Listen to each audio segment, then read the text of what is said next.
Астана Экспо көрмесі кезінде жаңа өрт сөндіру депосы жұмыс істейді.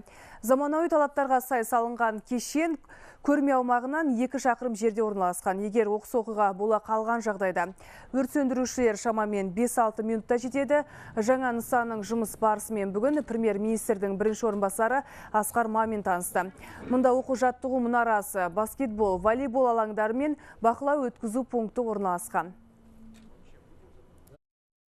Стоимость проекта составляет порядка 1 200 000 000 тенге. Жобаны жүзеге асыру үшін қазынадан 1 200 000 000 теңге бөлінді. 6 негізгі өрт сөндіру машинасы мен 130-ға жуық маман бар. Бұдан бөлек Мәңгілік ел даңғылында тағы бір өрт сөндіру депосы орналасқан. Өздеріңіз білесіздер, халықаралық көрмені тамашалау үшін миллиондаған саяхатшы келеді. Сондықтан көрме аумағындағы нысандарда оқыс оқиғаның алдын алу үшін барымызды саламыз.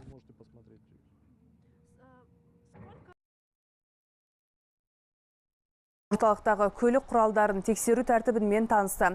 Жалпы халықаралық шара кезінде 9 мыңнан астам полиция қоғамдық тәртіпті қадағалайды. Оның ішінде 2300-ге жуық тәртіп сақшысы өзге өңірлерден келеді. Көрме аумағы түгелдей тәртіп сақшылардың бақылауында болмақ. Осы мақсатта 2000-ға жуық бейне бақылау камерасы орнатылып қойған. Қазірдің өзінде мобильді құрылғылардың көмегімен кешенге жеткізілген жүктер мен тауарлар жіті тексеріліп жатыр. Логистикалық орталықтың аумағы 27 000 шаршы метр.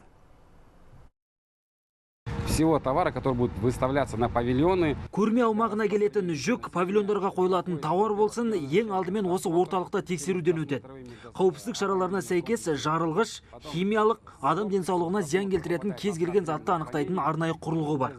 Мұнда тексеруден өткен жүкті уақытша сақтау қоймасына жібереміз. Содан кейін павильондарға апаруға рұқсат беріледі. Бүгінге дейін көрме аумағына 1000 тоннадан астам жүк жіберілді. Оның барлығы дерлік құрылысқа қажетті материалдар.